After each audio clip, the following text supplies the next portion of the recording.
তিনি অদৃশ্য ও দৃশ্য সম্বন্ধে পরিজ্ঞাত, পরাক্রমশালী, পরম দয়ালু, যিনি তাহার প্রত্যেকটি সৃষ্টিকে সৃজন করিয়াছেন উত্তম রূপে এবং কর্দম হইতে মানব সৃষ্টির সূচনা করিয়াছেন।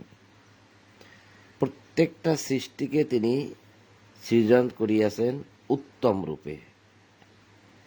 উত্তম রূপে যদি প্রত্যেকটা সৃষ্টিকে তিনি সৃষ্টি করে থাকে, তাহলে তিনি মানুষকে কি উত্তম রূপে সৃষ্টি করেননি? মানুষকে যদি উত্তম রূপে সৃষ্টি করে থাকে, তাহলে মানুষকে আবার কেন খতনা করিয়ে শুদ্ধ করতে হয়? আল্লাহ কি নিখুঁতভাবে মানুষকে সৃষ্টি করতে পারেননি? এটা একটা প্রশ্ন আসে।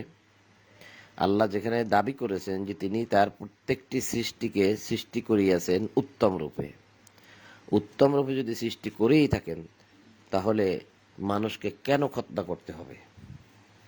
এটা প্রশ্ন রইল আপনাদের কাছে।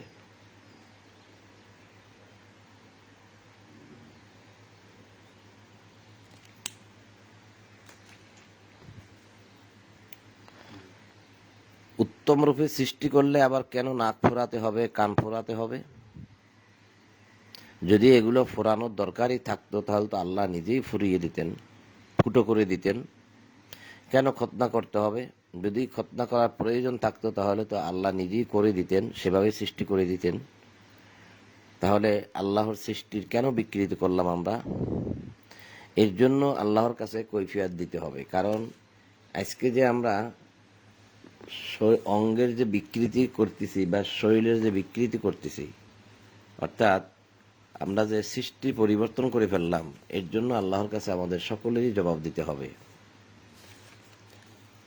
আল্লাহ বলছেন সূরা নিসার 119 নম্বর আয়াতে,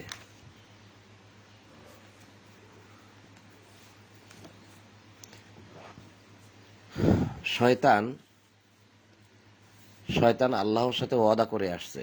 কি বলছে আল্লাহকে? শয়তান বলছে, আমি তাহাদেরকে পথভ্রষ্ট করিবই, তাহাদের হৃদয়ে মিথ্যা বাসনার সৃষ্টি করিবই, আমি তাহাদেরকে নিশ্চয় নির্দেশ দিব।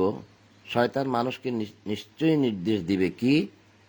আর তাহারা পশুর কর্ণচ্ছেদ করিবে, এবং তাহাদেরকে নিশ্চয়ই নির্দেশ দিব, আর তাহারা আল্লাহর সৃষ্টি বিকৃত করিবেই।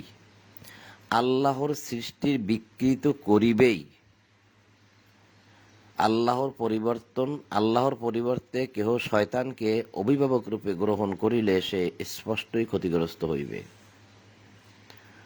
অমাইয়াত্তাখিদিশ শাইতানা ওয়ালিয়ান মিন দুনিল্লাহি ফাকাদ খাসিরা খুসরানান মুবিনা।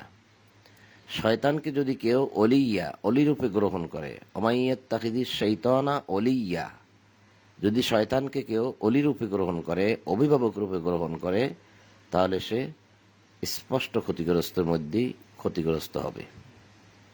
তো শয়তান কি নির্দেশ দেবে? যে তাহাদেরকে নির্দেশ দেবই, এবং তাহাদেরকে নির্দেশ দেব, আর তাহারা আল্লাহর সৃষ্টির বিকৃতি করিবেই।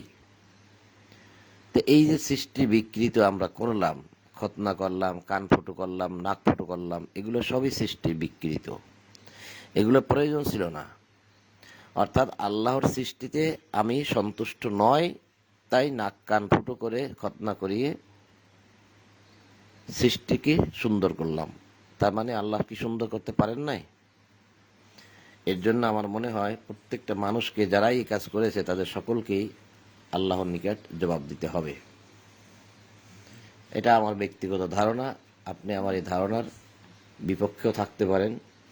আল্লাহ এখানে বলছেন 32 নম্বর সূরা সাজদার 7 নম্বর আয়াতে, যিনি তাহার প্রত্যেকটি সৃষ্টিকে সৃজন করিয়াছেন উত্তম রূপে। তো উত্তম রূপে সৃষ্টি করলে কেন আমাকে আবার নাক কান ফুটো করতে হচ্ছে, কেন খতনা করতে হচ্ছে?